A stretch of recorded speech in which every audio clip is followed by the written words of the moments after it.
Hi guys, welcome back to my channel. As you can see, I already filmed an intro to this video, but unfortunately the microphone was off, so I'm redoing that right now. The microphone being off was so annoying, but I feel like it's second in comparison to filming an entire video that's out of focus, because that has honestly happened to me so many times and that is the most frustrating thing in the entire world. And luckily it was just like an intro and outro, not the entire video, so we can do this. I'm going to refilm it. So basically the point of this video is I'm going to talk about a piece of artwork that I recently made. And so the way I came about it is, as you can see behind me, I have the new PVRIS album. Anyone that knows me knows I'm a huge fan of the band PVRIS. This is their newest album called Use Me. So I bought a vinyl record of this album even though I don't own a record player, and I did that mostly just to like support the band, but also I thought it would look cool like hanging on my wall. So whenever I got the album, I put this little shelf up that's behind me, and it's kind of just been sitting on there for a couple weeks, and I realized it looked really bland up there. I needed like something next to it to like spice it up. There's like this big gap here and it just looks kind of awkward. So I was looking on Etsy to try to figure out what I wanted to do to like stylize the shelf, and I couldn't find anything that was specific to what I wanted. So I was coming across a bunch of pressed flower artwork on Etsy, and I thought it looked really cool. And I figured, all right, well, I can make this. It looks pretty simple enough. And then I got to thinking, I was like, well, wouldn't it be cool to also put some lyrics on it? So yeah, that's basically how I came up with the idea for this. This is just like an 8x10 glass frame that has flowers and some lyrics from the album on it. So basically in this video, I go over the whole process of how I made this start to finish. I used all supplies that you can get at like a local craft store. I didn't use anything fancy to do like the lettering or anything. That was all kind of just done like via stenciling sort of. Overall, it was really easy to do. It just took a little bit of time because pressing the flowers took at least 3 weeks. So it does take a while, but I think it came out really nice. So if you want to see how I made it, just keep watching. The first thing I did for this project was I bought the flowers, and I got 5 white roses and 2 red roses along with just a bunch of baby's breath. And all of this came to about $25 from my local florist. So you can definitely save a lot of money on this project by just picking flowers that you come across instead of buying very specific one from a florist. I think this was the first time my cat had ever seen or smelled flowers because she was very, very intrigued. I have to make it a point not to have any real flowers or plants in my house because she is very notorious for chewing on them or digging in the dirt. So for this project, I had to be especially careful because baby's breath is not safe for cats if they ingest it. So obviously the first step for this project was pressing the flowers. So I gathered up my supplies, which included a phone book, some wax paper, and scissors. I cut out a piece of wax paper that when folded over it would fit inside the phone book, and then I opened up to the back of the book and just laid it inside. I started first with the baby's breath by cutting off varying shapes and size pieces and just laying them on the wax paper. All of the videos that I watched prior to this said to make sure you leave room between each flower, so I tried my best to make sure none of them were touching and tried not to like overfill the page. So after all the pieces were cut, I sandwiched them between the folded wax paper and I shut the phone book. I just continued to do this using the same book and just skipping a handful of pages, working my way from the back of the book to the front. I should also point out that I pressed these flowers the day that I bought them, so they were as fresh as possible.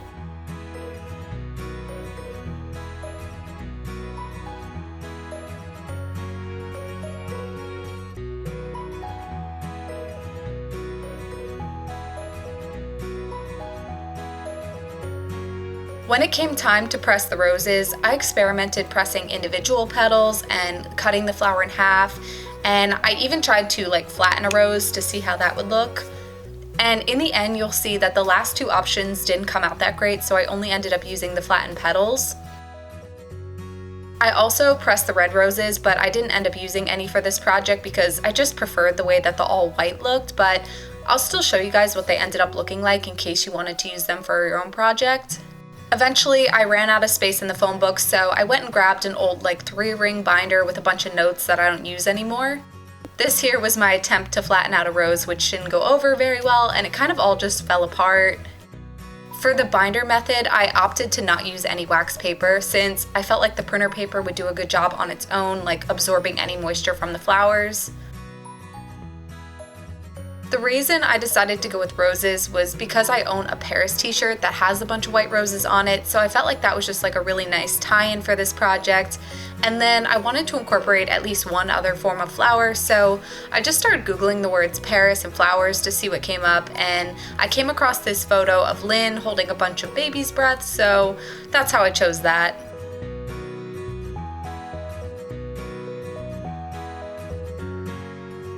Finally, I needed one more book to flatten the rest of the flowers, so I grabbed an old cookbook that I no longer needed, and the pages of this book had like a glossy feel to them, so I didn't think they'd absorb any water, so that's what made me go back to using the wax paper.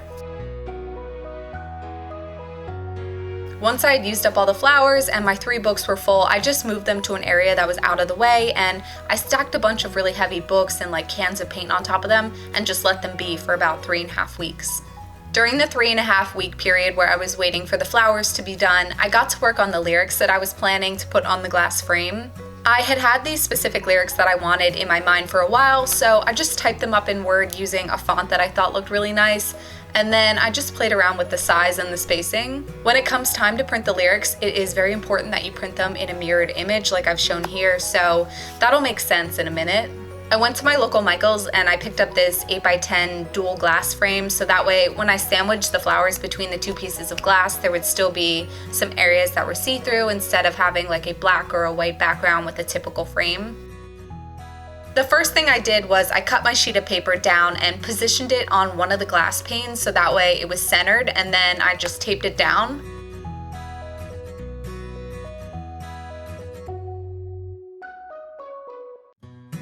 Then I used a fine tip black Sharpie marker that said it worked on glass, and I used that to trace and fill in the text for the lyrics on the opposite side of the glass from where the paper was taped. I specifically did this like this because I wanted the black writing to be on the inside of the frame, not on the outside, where over time it could just get smudged or maybe chipped off.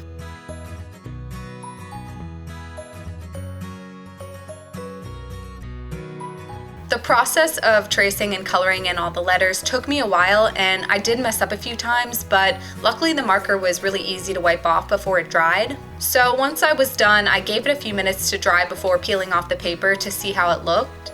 And I think it turned out really nice, but I just had to go back and touch up a few areas where the ink didn't fully fill in some letters.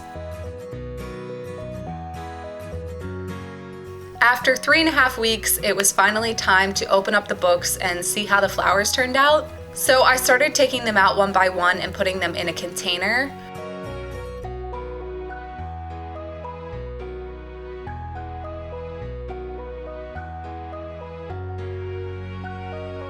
The rose petals felt really weird. They were super smooth and so thin that it almost felt like I wasn't holding anything. The white roses did yellow a little bit, but overall they were still pretty white. And the red roses, on the other hand, they looked very different. I'm not really sure how to describe what color they turned, but you can see here in this clip. I think that they still look cool though, so I definitely want to make something with them eventually. Overall, I didn't really notice a difference between the book options on whether or not I used wax paper. I think they all came out pretty similarly. For the flowers that I cut in half and pressed, they look kind of odd if you're looking at the side where the cut was made, and then from the other side they didn't really look any different than the individual petals that were pressed, so I wasn't really excited about this result.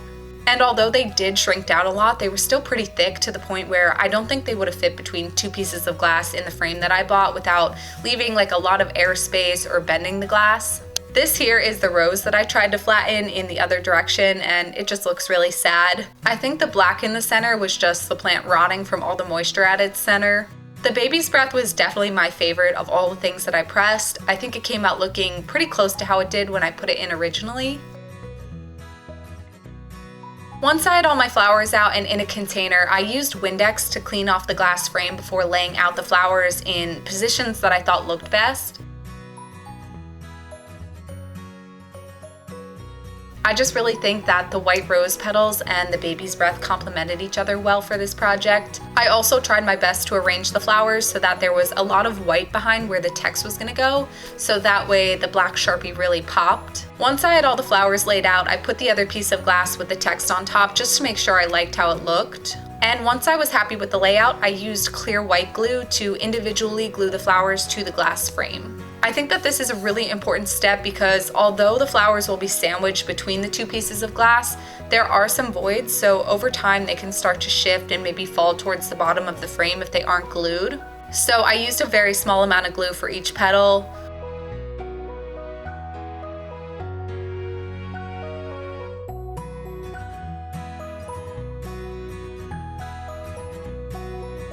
Gluing the baby's breath was the most difficult because there's not a lot of surface area to work with.